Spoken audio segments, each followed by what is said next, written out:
तो आज से हम लोग शुरू कर रहे हैं प्रैक्टिस सेट चैप्टर वाइज। पूरे केमिस्ट्री का करेंगे, उसके बाद फिर फिजिक्स का भी करेंगे। आप लोग बोलोगे तो केमिस्ट्री और फिजिक्स दोनों पैरेलल चलाएंगे चैप्टर वाइज ऑब्जेक्टिव का।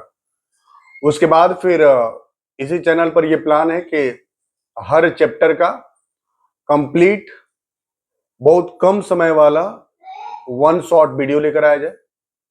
और सबसे लास्ट में जब हमारा नवंबर दिसंबर का समय होगा तो उस दौरान हम लोग क्या करेंगे कि सब्जेक्टिव क्वेश्चन जो भी 2 मार्क्स 3 मार्क्स 5 मार्क्स के क्वेश्चन पूछे जाते हैं उन सबका प्रैक्टिस सीरीज शुरू किया जाए। और उसके बाद सबसे एंड में मॉडल सेट की तैयारी की जाएगी। तो शुरुआत कर रहे हैं आज हम, और हमारा पर्पस बस यही है कि आप प्रैक्टिस करें और बेहतर बने, अपने रिजल्ट को बेहतर तरीके से भुनाएं। पहला क्वेश्चन है, which property is characteristic of solid. पहला प्रश्न है कि ठोसों में कौन सा गुण धर्म उनकी विशेषता है। पहला ऑप्शन है definite shape and definite volume, निश्चित आकार और निश्चित आयतन, हाई कंप्रेसिबिलिटी यानी उच्च संपीड़ितता, high fluidity, no intermolecular forces यानी अंतराणविक आकर्षण बल का अभाव। तो हमारा आंसर क्या हो जाएगा?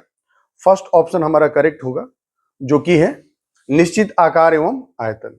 सेकंड क्वेश्चन पर आते हैं, which type of solid possesses long range order. आप हिंदी मीडियम से है तो भी, इंग्लिश मीडियम से है तो भी, दोनों लोग आप देखेंगे, इसीलिए बाइलिंगुअल क्वेश्चन तैयार किया गया। Which type of solid possesses long range order. तो इसमें कौन कौन आ जाएगा? तो किस प्रकार के ठोस दीर्घ दूरी क्रमबद्धता को दिखाते हैं? तो कौन सा हो जाएगा हमारा? क्रिस्टलीय ठोस यानी क्रिस्टलाइन सॉलिड। नेक्स्ट क्वेश्चन पर चले हम लोग, which property is shown by crystalline solid. क्रिस्टलीय ठोसों में कौन सा गुण पाया जाता है? पहला ऑप्शन है आइसोट्रॉपी यानी समदैशिकता, एनिसोट्रॉपी, एनआइसोट्रॉपी मतलब विषमदैशिकता, रैंडम अरेंजमेंट, अनियमित व्यवस्था और सॉफ्टनेस। हमारा आंसर क्या होगा? हमारा आंसर होगा विषमदैशिकता। क्लियर है बात? क्रिस्टलीय ठोस यानी क्रिस्टलाइन सॉलिड में कौन सा गुण पाया जाता है? तो है हमारा एनआइसोट्रॉपी यानी विषमदैशिकता, है ना। ओके, चलिए नेक्स्ट अगला है, अमॉर्फस सॉलिड्स आर। अक्रिस्टलीय ठोस कैसे होते हैं भाई? तो हम सभी जानते हैं कि समदैशिक होते हैं, ओके, आइसोट्रॉपिक होते हैं। नेक्स्ट क्वेश्चन पर आइए, which of the following is an amorphous solid. निम्न में से कौन जो है वो अमॉर्फस सॉलिड है? तो देखिए पहला ऑप्शन है हीरा। हीरा की बात करते हैं तो हीरा कैसा है? क्रिस्टलाइन सॉलिड है, क्रिस्टलीय ठोस है। क्वार्ट्ज, क्वार्ट्ज भी कैसा ठोस है हमारा? ये भी क्रिस्टलीय ठोस है, ठीक है, यानी क्रिस्टलाइन सॉलिड है। थर्ड ऑप्शन है कांच। कांच हमारा क्रिस्टलीय ठोस, अक्रिस्टलीय ठोस है। क्लियर है बात? जिसको हम लोग अमॉर्फस सॉलिड कहते हैं। ओके, ग्लास को ही हम लोग सुपर कूल्ड लिक्विड भी कहते हैं, कांच को हम लोग अतिशीतित द्रव भी कहते हैं, इस बात का ख्याल रखिएगा। और अगला ऑप्शन है सोडियम क्लोराइड। तो सोडियम क्लोराइड भी एक तरह का क्रिस्टलीय ठोस है यानी क्रिस्टलाइन सॉलिड है। ओके, इसमें भी अगर हम थोड़ा सा डिटेलिंग में अगर हम चले जाएंगे तो इसमें हम आपको बता देते हैं कि डायमंड हमारा कोवैलेंट सॉलिड है जो कि सहसंयोजक ठोस है।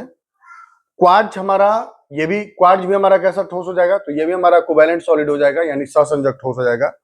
और सोडियम क्लोराइड जो है वो आयनिक सॉलिड हो जाएगा यानी कि आयनिक ठोस हो जाएगा।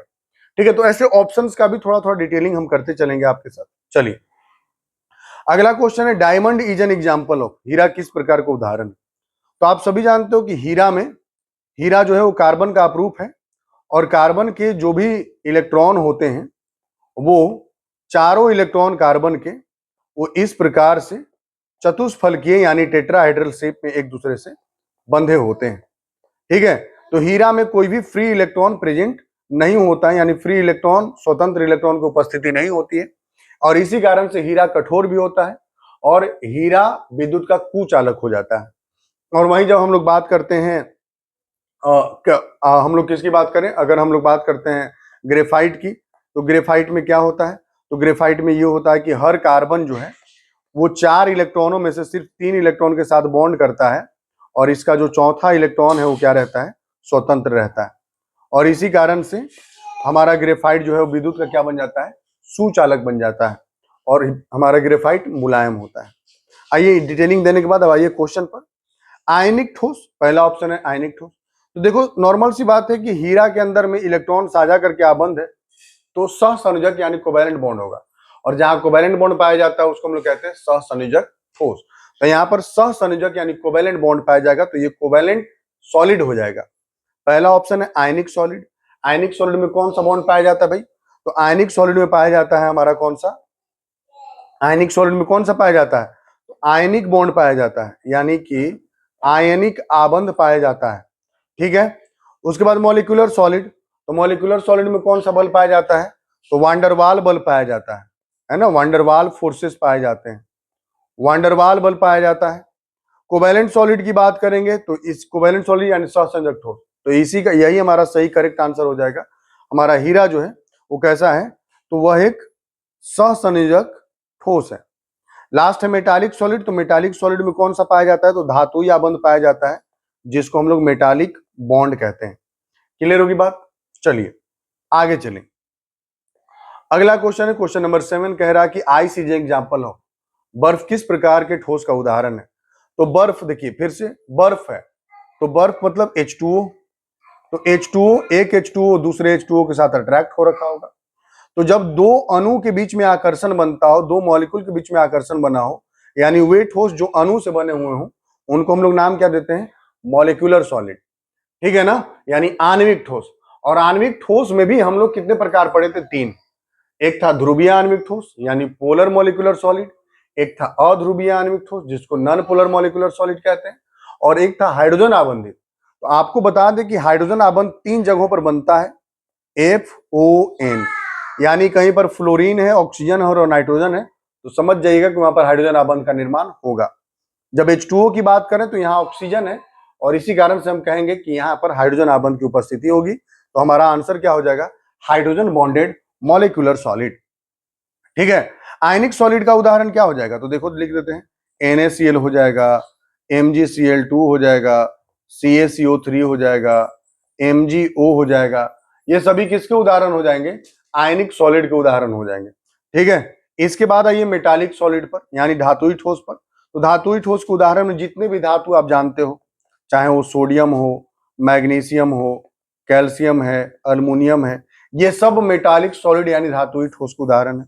उसके बाद आ जाइए कोवैलेंट सॉलिड पर, तो कोवैलेंट सॉलिड में कौन कौन आ जाता है? तो हीरा आ जाता है, ग्रेफाइट आ जाता है, सिलिका आ जाता है, क्वार्ट्ज जाता है। तो ये सभी किसके उदाहरण हो जाएंगे? कोवैलेंट सॉलिड के उदाहरण, यानी कि सहसंयोजक ठोस के उदाहरण हो जाएंगे। अगले सवाल पर चलते हैं, 8वें क्वेश्चन पर। ड्राई आइस यानी शुष्क बर्फ, तो देखो शुष्क बर्फ किससे बना होता है? कार्बन डाइऑक्साइड से बना होता है, CO2 से बना होता है। ठीक है ना, CO2। तो CO2 एक अणु है, और CO2 जो है अणु कैसा है? अध्रुवीय अणु है। ठीक है ना, CO2 एक अध्रुवीय अणु है। अध्रुवीय अणु जो है वो कौन सा हो जाएगा? तो अध्रुवीय आणविक ठोस का निर्माण कर देगा। तो यहां हमारा आंसर कौन सा हो जाएगा? Non polar molecular solid. देखिए यहाँ पोलर मॉलिक्यूलर सॉलिड है यानी ध्रुवीय आणविक ठोस, उसके भी उदाहरण हम आपको लिख दें तो HCl होगा, है ना, HCl हो जाएगा। उसके बाद HCl के बाद हमारे पास हो जाएगा HBr हो जाएगा, है ना, SO2 हो जाएगा। ठीक है, ये सभी NCl3 हो जाएगा। तो ये सभी जो बनेंगे वो पोलर यानी पोलर मॉलिक्यूलर सॉलिड यानी ध्रुवीय आणविक ठोस। आयनिक ठोस का उदाहरण हम ऊपर दे ही दिए, मेटालिक ठोस का भी उदाहरण हम दे ही दिए ऊपर।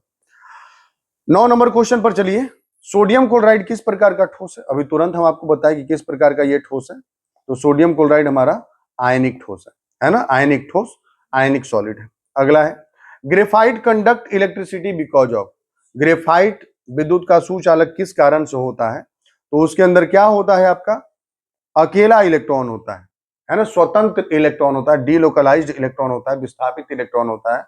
इसी कारण से आपका ग्रेफाइट जो है विद्युत का सुचालक बन जाता है। अगले पर आइए, अगला कहता है कि क्रिस्टल लैटिस इज, क्रिस्टल जालक क्या है? तो क्रिस्टल जालक के बारे में अगर आप पढ़े होंगे तो किसी भी ठोस का जो बनावट है त्रिविमीय, त्रिविमीय बनावट है ना, इस त्रिविमीय बनावट को ही हम लोग क्या कहते हैं? इस त्रिविमीय बनावट को ही क्या नाम देते हैं? है ना, क्रिस्टल जालक नाम देते हैं। बोलो यही ना क्रिस्टल जालक है। तो 3 डायमेंशनल जो अरेंजमेंट है या फिर त्रिविमीय जो व्यवस्था है उसी को हम लोग क्या कहेंगे? कि क्रिस्टल जालक कहेंगे। 3 dimensional arrangement of lattice point यानी जालक बिंदुओं का त्रिविमीय व्यवस्था। क्वेश्चन नंबर 12 पर आइए, the smallest repeating unit of a crystal is called, crystal के सबसे छोटी पुनरावृत्त इकाई क्या कहलाती है? हमारा आंसर हो जाएगा यूनिट सेल जिसको इकाई सेल कहते हैं, इकाई कोशिका या एकक कोशिका भी कह दिया जाता है। अगले पर आइए, primitive unit cell contains of, primitive यानी कि प्रिमिटिव का मतलब होता है सरल, यहां आदिम लिखा है, आद्य लिखा जाता है, सरल भी लिखा जाता है। तो सरल इकाई सेल में, ये कोशिका लिखा है, इसको सेल आप लिख सकते हैं। सरल इकाई सेल में कुल कितने जालक बिंदु होते हैं, यानी मूल रूप से कहिए तो परमाणुओं की बात कर रहा है, कुल कितने परमाणु होते हैं। तो अगर जालक बिंदु की बात करेंगे तो सरल इकाई सेल में सभी परमाणु जो होते हैं वो कहाँ उपस्थित होते हैं, वो सभी उपस्थित होते हैं ऐसे, सिर्फ कोने पर। तो टोटल कितना पोजीशन हो गया, 8 हो गया ना, तो हमारा आंसर क्या हो जाएगा, 8 हो जाएगा। अगले क्वेश्चन पर चलिए, body centred unit cell contains, अंतः केंद्रित घनीय इकाई कोशिका में कुल कितने परमाणु होते हैं। तो आप पढ़े, देखिए ये जो मैंने बनाया फोटो ये सरल का है। अब इसी में आप देख कर चलो कि यहां पर ये हो गया पिंड केंद्रित, यानी बॉडी सेंटर्ड, ठीक है, कोना पर और साथ साथ बीच में। तो कोना पर वाला जितना परमाणु होता है वो कितने भागों में बटा होता है, 1/8 भागों में बटा होता है। टोटल कोने पर कितने हैं, 8 परमाणु हैं। तो 8 गुने 1/8, तो एक परमाणु ये हो गया, एक परमाणु अंदर में है ना, अंदर में। तो टोटल कितने परमाणु हो जाएंगे, 2 हो जाएंगे। ठीक है, यहां पर बीसीसी में कुल कितने परमाणु हो जाएंगे, 2 हो जाएंगे। इसी प्रकार से अगर एफसीसी में आपसे पूछ दिया, एफसीसी में आपसे पूछ दिया तो कितना बोलिएगा, 4 बोलिएगा। और सरल वाले में पूछ देगा कि सरल इकाई सेल में कुल कितने परमाणु होंगे, तो सरल वाले में 1 परमाणु होगा। सरल वाले में कितना परमाणु होगा, 1 परमाणु होगा, ध्यान रखिएगा। चलिए अगले क्वेश्चन पर चलते हैं। Face centred unit cell contains of, फलक केंद्रित घनीय इकाई सेल में कुल कितने परमाणु, अभी जस्ट आपको बताया फलक केंद्रित में कितने परमाणु होते हैं, 4 होते हैं। एफसीसी में कितने होते हैं, 4 होते हैं। अगले क्वेश्चन पर, total number of crystal system, crystal तंत्रों की कुल संख्या कितनी होती है। तो क्रिस्टल तंत्र क्या है भाई, तो ठोसों के यानी इकाई सेल के मापक के आधार पर जो कुल 7 प्रकार की संरचनाएं बन पाती हैं उन्हीं को हम लोग कहते हैं क्रिस्टल तंत्र। तो 7 प्रकार की संरचनाएं बनती है ना, क्रिस्टल सिस्टम 7 होते हैं। अगला है total number of Brevis lattices, यानी ब्रेविस जालकों की संख्या कितनी होती है। तो हमारा आंसर कितना होगा, 14 है ना। जब हम क्रिस्टल तंत्रों में परमाणुओं को सजाते हैं, इकाई मतलब कंस्टिट्यूएंट पार्टिकल्स को जब हम अरेंज करते हैं तो कंस्टिट्यूएंट पार्टिकल को अरेंज करने पर कुल 14 प्रकार की संरचनाएं बन पाती हैं, और इसी कारण से हम लोग उसी को हम लोग क्या कहते हैं, ब्रेविस जालक। ठीक है, तो 14 प्रकार की संरचना। अगला है सरल घनीय इकाई सेल का संकुलन क्षमता। यहां सरल घनीय का लिखा हुआ है, तो सरल घनीय का कितना हो जाता है, 52.4%। देखिए सवाल सिर्फ इतना ही नहीं बनता, सवाल ये भी बनता है कि सवाल ये भी बनता है कि अगर हम सरल घनीय इकाई सेल में पूछ रहे संकुलन क्षमता, तो 52.4% है, यानी भरा हुआ जगह, परमाणुओं के द्वारा, एटम्स के द्वारा भरा गया जगह टोटल 52.4% है। तो खाली कितना रहा होगा, तो खाली होगा 47.6%। तो ये तो हो गया आपका किसका, सरल घनीय इकाई सेल। इसी प्रकार से अगर आपसे पूछा जाएगा कि फलक केंद्रित का कितना होगा, यानी face centred cubic unit cell का कितना होगा, एफसीसी का, तो एफसीसी का संकुलन क्षमता यानी पैकिंग इफिशियंसी कितना होता है भाई, 74% होता है। इसी प्रकार से अगर आपसे पूछा जाता सीसीपी का कितना होता है, तो इसका भी 74% होता है। अगर आपसे पूछा जाता कि एचसीपी का कितना होता है, तो इसका भी 74% होगा। अगर आपसे पूछा जाए कि बीसीसी कितना होता है, तो ये 68% होता है। अब इसमें खाली जगह कितना है वो निकालना है, तो 100 में से घटा दीजिए। बीसीसी में खाली जगह, तो 100 में से 68 घटा दीजिए, 32%। एचसीपी में 74 घटा दीजिए, 100 में से 26%। सीसीपी में 74% घटा दीजिए, 26% खाली जगह हो गया। एफसीसी में वही।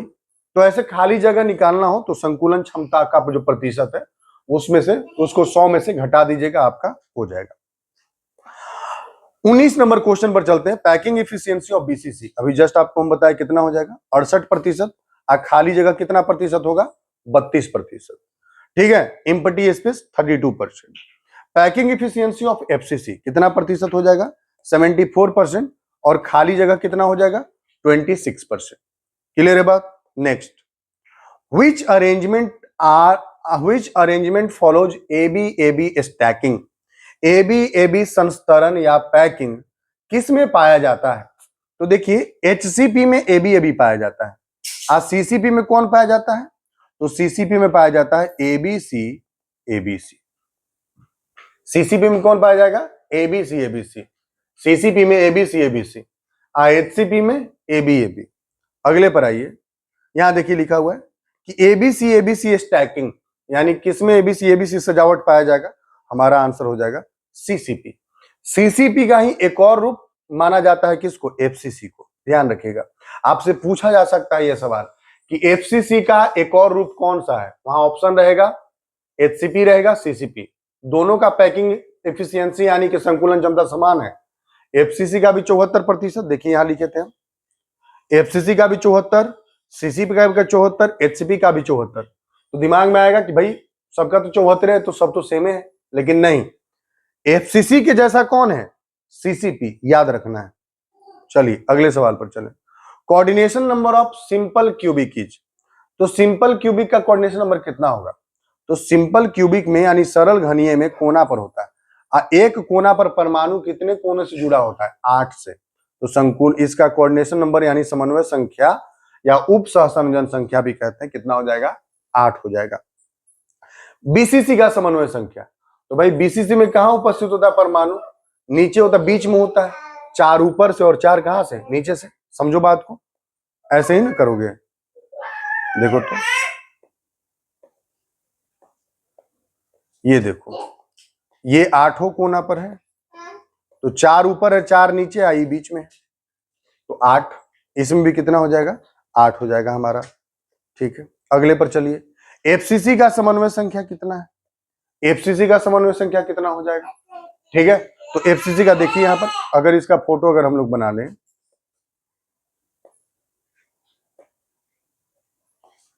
देखिए अगर इसका फोटो बनाइएगा तो ये है इसका फोटो, कि कोना पर तो है ही परमाणु, समझो बात को, कोना पर तो है ही, साथ साथ सभी फलकों पर है, यानी सारे फेसेस पर है। तो मान लीजिए इसकी हम बात करें, इसको कितने परमाणु, कितने एटम्स टच कर रहे होंगे? तो देखिए ऊपर से तो ये 4 तो टच कर ही रहा है, ठीक है, 4 टच कर रहा है। ओके, ये 4 टच कर रहे हैं, और फिर आपका क्या हो जाएगा? ये 4 टच कर रहा, क्या और इसको कोई टच कर रहा? नहीं टच कर पाएगा। जो आपका फेस पर है उसको 4 ऊपर से टच कर रहा, ध्यान दीजिएगा, 4 ऊपर से टच कर रहा है, ये वाला कोना वाला, फिर एक ये टच कर रहा होगा, ये वाला, और फिर एक ऊपर में भी ऐसा ही आएगा, तो एक वो टच कर रहा होगा। टोटल कितने टच कर होंगे? 6। आंसर कितना हो जाएगा? 6। चलिए नेक्स्ट पर आइए। एचसीपी का कोऑर्डिनेशन नंबर, तो एचसीपी का तो 12 होता है, हम लोग जान ही रहे, इसका 12 होता है। फोटो बनाएंगे बड़ा लेंदी बनेगा, लेकिन 12 होता है। चलो थोड़ा सा हम ट्राई कर लेते हैं फोटो बनाने का। देखो एचसीपी हो या सीसीपी, दोनों का 12 बनेगा, है ना? ऐसा बनता है ना, देखो ये है,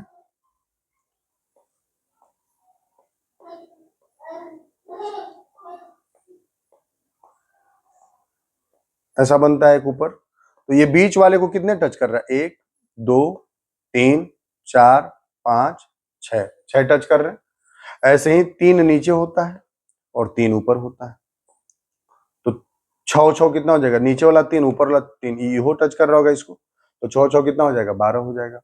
ठीक है, तो यहाँ पर 12। चलिए नेक्स्ट पर चले, 27 नंबर क्वेश्चन।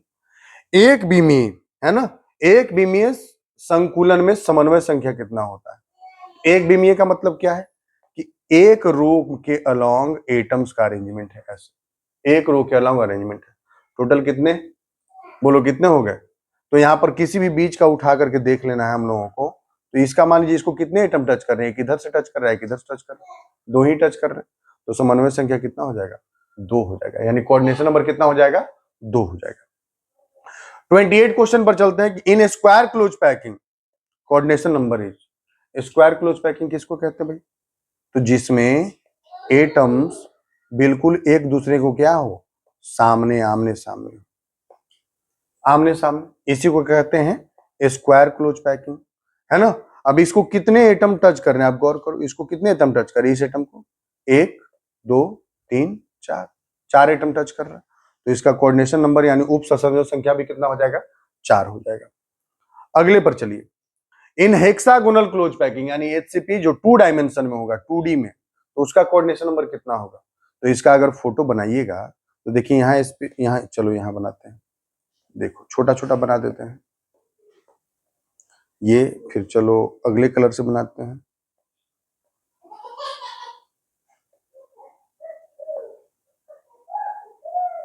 ये है, ठीक है। अब इसमें गौर कर लो, कोई एक उठा लो, चलो इसको उठा लेते हैं। इसको कितने परमाणु टच कर रहे हैं, देखो 1 2 3 4 5 6, 6 टच कर।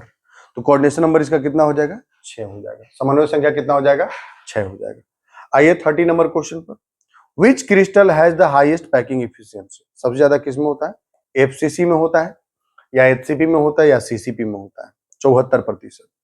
शॉर्ट की defect is commonly observed in, short की डिफेक्ट किसमें पाया जाता है ना। तो शॉर्ट की डिफेक्ट देखिए वहां पर पाया जाता है जहां पर केटायन यानी धन आयन और ऋण आयन दोनों का आकार लगभग क्या रहे, बराबर रहे, है ना। तो यहां पर हमारा दोनों का आकार लगभग क्या रहना चाहिए, बराबर रहना चाहिए।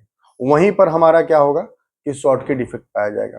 तो शॉर्ट की हमारा किसमें पाया जाएगा, NaCl में पाया जाएगा। देखो AgBr इकलौता ऐसा यौगिक है जिसमें दोनों पाया जाता है, शॉर्ट की दोष भी पाया जाता है और फ्रैंकल दोष भी पाया जाता है। ओके चलो अगले पर चले, Frenkel defect is commonly observed in.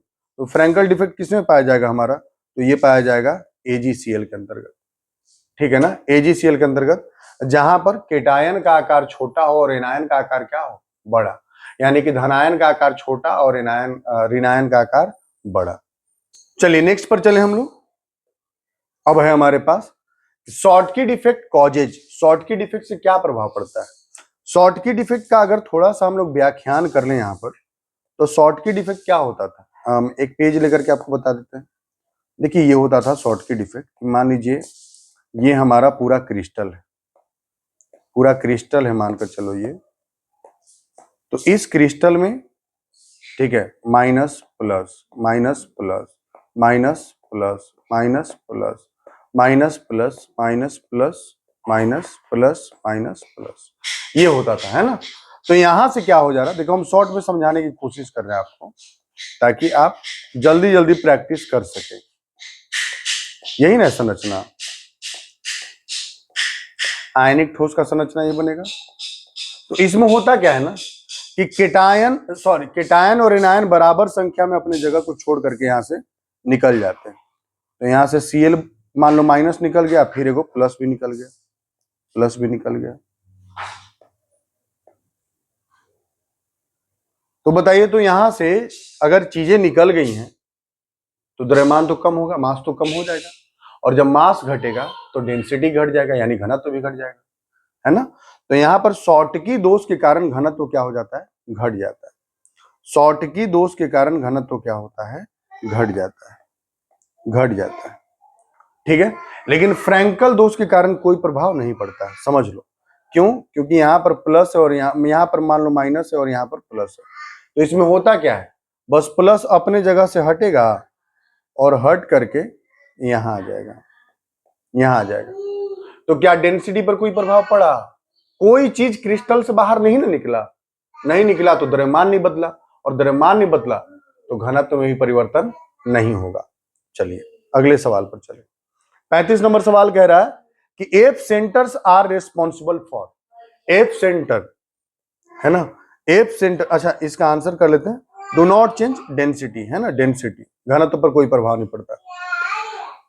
F centres are responsible for, F centre से क्या होता है, आपको बताया गया था कि एफ सेंटर जो होता है वो धातु अधिक के दोष यानी मेटल एक्सेस डिफेक्ट में प्रोड्यूस होता है।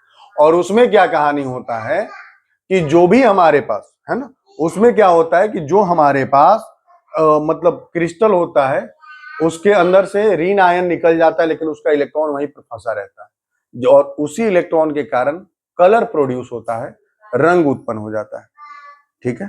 तो कलर ऑफ क्रिस्टल। चलिए क्वेश्चन नंबर 36 की तरफ बढ़े। Vacancy defect is generally found in, vacancy defect किस में पाया जाता है, तो वैकेंसी डिफेक्ट जो है हमारा किस में पाया जाएगा, मॉलिक्यूलर सॉलिड के अंदर में यानी आणविक ठोस के अंदर में पाया जाएगा। ठीक है, अगले पर आइए।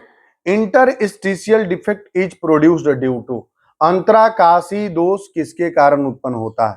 तो पहला ऑप्शन है कि जालक बिंदु में परमाणु अनुपस्थित होने पर, अंतराकाशीय स्थान पर परमाणु आ जाने पर। यही करेक्ट आंसर है ना। देखिए दो तरह के दोष हैं, चलो एक पेज लेते हैं। दो तरह के दोष क्या क्या होता है दोष, देखिए हम बनाते हैं फोटो। ये देखो, ये मान लीजिए कि ये मेरा पूरा क्रिस्टल है, ठीक है, ये क्रिस्टल, इसमें ए नाम का परमाणु बैठा हुआ है। ए परमाणु से हम भर रखे हैं। इन सभी जालक बिंदुओं पर ए परमाणु उपस्थित है, है ना, ऐसे पूरा सब जुड़ा हुआ है एक दूसरे से, तो इसको हम पूरा क्रिस्टल नाम दे रहे हैं।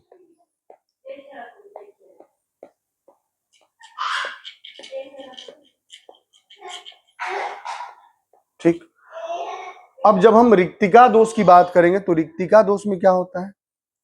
रिक्तिका दोष में परमाणु जालक बिंदु को छोड़ करके बाहर निकल जाते हैं।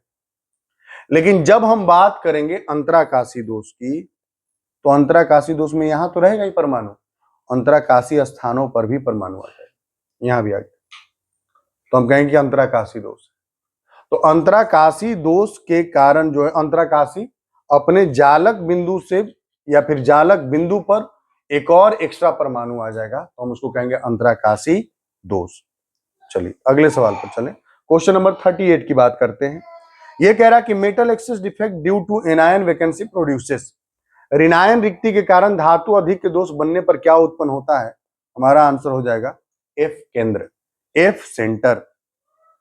F centre is are responsible for, तो अभी जस्ट बताया आपको कि कलर ऑफ क्रिस्टल्स, है ना। एफ केंद्र किसके लिए उत्तरदायी है? तो क्रिस्टल में रंगों के लिए उत्तरदायी है।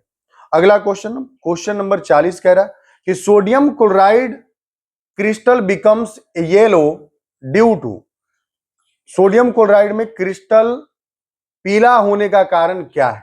तो बस दिमाग में रखिए कि अगर रंग आ रहा है आयनिक ठोस के अंदर में, आयनिक सॉलिड के अंदर में, तो उसका बस एक ही कारण है, वो कौन है हमारा? वो है एफ केंद्र। कौन है हमारा? एफ केंद्र, एफ केंद्र। अगले पर आइए, F centre. Doping in semiconductor is carried out to, है ना, अर्धचालकों में डोपिंग किस उद्देश्य से किया जाता है? तो हम सभी जानते हैं कि अर्धचालक यानी सेमीकंडक्टर विद्युत का आधा अधूरा चालन करता है। उस चालन को जब बढ़ाना हो तो हम डोपिंग करते हैं। डोपिंग दो तरीके से, एक पंच संयोजी और एक त्रिसंयोजी। जब पंच संयोजी करते हैं डोपिंग, जैसे फास्फोरस, आर्सेनिक, इनका डोपिंग करते हैं तो एन टाइप सेमीकंडक्टर बनता है, एन प्रकार अर्धचालक बनता है। आज जब हम लोग वर्ग 13 के तत्वों का डोपिंग करते हैं, जैसे बोरोन का डोपिंग कर दिया, एल्युमिनियम का डोपिंग कर दिया, तो हमारा पी टाइप सेमीकंडक्टर यानी पी प्रकार अर्धचालक का निर्माण होता है। तो डोपिंग किया जाता है चालन की क्षमता को बढ़ाने के लिए, इस बात को हमेशा दिमाग में रखिएगा। अगला ये देखिए यहां पर, इंक्रीज डेंसिटी, बिल्कुल नहीं। विद्युत चालकता को बढ़ाने के लिए, बिल्कुल सही जवाब है ना, इंक्रीज इलेक्ट्रिकल कंडक्टिविटी। अगले क्वेश्चन पर आइए। अगला क्वेश्चन कहता है कि silicon doped with phosphorus, phosphorus के डोप किया गया सिलिकॉन किस प्रकार का अर्धचालक बनाता है? तो फास्फोरस के बाह्यतम कक्षा में 5 इलेक्ट्रॉन, आउटर मोस्ट शेल में 5 इलेक्ट्रॉन, और सिलिकॉन के आउटर शेल में 4 इलेक्ट्रॉन। तो जब फास्फोरस को आप रखिएगा तो सिलिकॉन वाला 4 इलेक्ट्रॉन से तो बॉन्ड हो जाएगा, लेकिन फास्फोरस का 5वां इलेक्ट्रॉन बच जाएगा एक्स्ट्रा। तो एक्स्ट्रा इलेक्ट्रॉन बचने के कारण इसको हम लोग कहते हैं एन प्रकार अर्धचालक, एन टाइप अर्धचालक। हमारा आंसर कौन हो जाएगा? एन टाइप अर्धचालक। क्लियर है बात? सिलिकॉन में अगर हम फास्फोरस मिला दें या सिलिकॉन में अगर हम आर्सेनिक का डोपिंग कर दें तो वह एन प्रकार बनाएगा। लेकिन वही सिलिकॉन में अगर हम बोरोन का डोपिंग करें यानी वर्ग 13 के तत्वों का डोपिंग करें तो हमारा कौन सा बन जाएगा? P type. Silicon doped with boron, देखो तो क्या बनेगा? पी टाइप सेमीकंडक्टर यानी पी प्रकार अर्धचालक। क्लियर होगी बात? चलो अगले सवाल पर चले। अगला सवाल कहता है कि majority charge carriers in N type semiconductor, N प्रकार अर्धचालक में बहुसंख्यक आवेश वाहक कौन होता है? तो भाई एन प्रकार अर्धचालक में एक एक्स्ट्रा इलेक्ट्रॉन बच जाता है, तो जो बच जा रहा है वही चार्ज कैरियर बनेगा, वही आवेश वाहक बनेगा, तो इलेक्ट्रॉन। आंसर कौन हो जाएगा? इलेक्ट्रॉन। अगले पर आइए, majority charge carriers in P type semiconductor, P प्रकार अर्धचालक में बहुसंख्यक आवेश वाहक कौन है? तो होल्स। जो बच जाते हैं होल्स, छिद्र बच जाते हैं वही, तो होल्स हो जाएगा यहां आंसर हमारा। ठीक है, चलिए अगला, silicon belongs to which group of the periodic table? ये तो बड़ा आसान सा है कि ग्रुप 14 से बिलोंग करता है। जर्मेनियम इज अ, जर्मेनियम क्या है? तो जर्मेनियम क्या है? सेमीकंडक्टर यानी अर्धचालक है ना। सिलिकॉन और जर्मेनियम क्या है? अर्धचालक की श्रेणी में आता है, याद रखिएगा। अगले पर आइए, domain. Domain theory explains, domain सिद्धांत किसकी व्याख्या करता है? तो डोमेन सिद्धांत व्याख्या करता है किसका? लौह चुंबकत्व का। लौह चुंबकीय पदार्थों का जो छोटा छोटा टुकड़ा होता है उसी को हम लोग क्या नाम देते हैं? डोमेन नाम देते हैं। ध्यान रखिएगा इस बात का, उसी को डोमेन नाम दिया जाता है। अगले सवाल पर आइए कि लौह चुंबकीय पदार्थ किस ताप के ऊपर अपना चुंबकत्व खो देते हैं? Ferromagnetic substances lose their magnetism above Curie temperature, है ना। क्यूरी टेम्परेचर, क्यूरी ताप। अगले सवाल पर चलिए, which of the following is ferromagnetic? निम्न में से कौन लौह चुंबकीय है? तो लौह चुंबकीय की श्रेणी में कौन आ जाएगा? लोहा आ जाएगा। क्लियर है बात? अगले पर आइए, which of the following is paramagnetic? निम्न में से कौन अनुचुंबकीय है? तो अनुचुंबकीय की बात करेंगे तो O2 होता है, हमेशा याद रखना, ये बड़ा फायदेमंद है ना।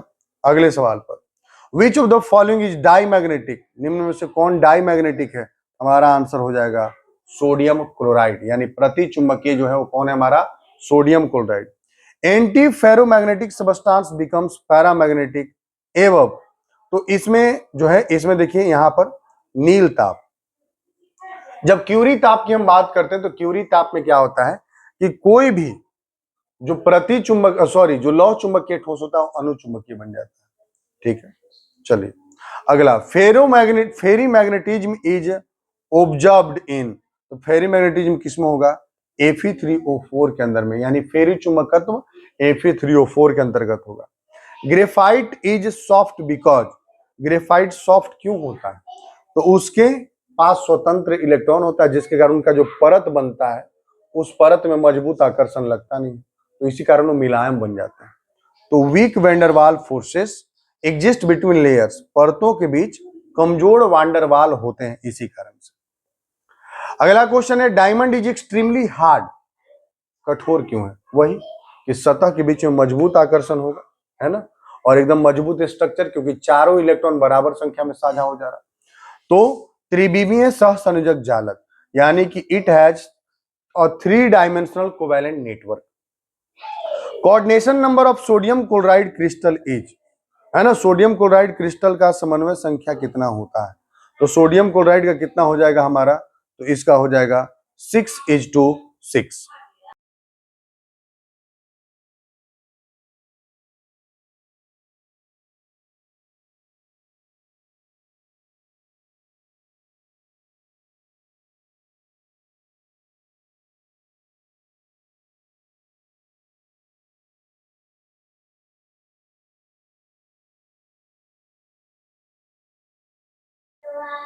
Six is to 6। चलिए आगे बढ़े, coordination number of CsCl crystal is, है ना, CsCl का समन्वय संख्या कितना होगा?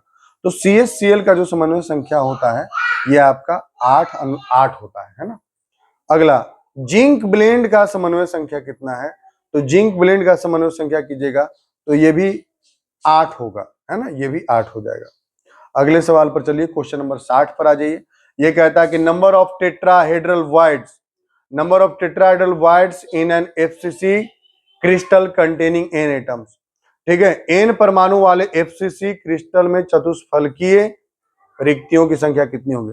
तो चतुष्फलकीय रिक्ति जितने परमाणु होंगे उसका दोगुना होगा, यानी टेट्राहेड्रल जो है वो दोगुना हो जाता है, और ऑक्टाहेड्रल क्या हो जाता है? बराबर रह जाता है, तो 2n हो जाएगा आंसर हमारा।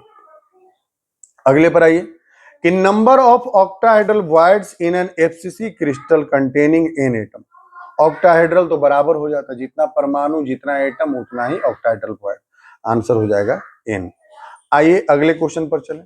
62 which crystal structure has the highest packing efficiency, ये तो जान ही रहे हम लोग, FCC में होगा।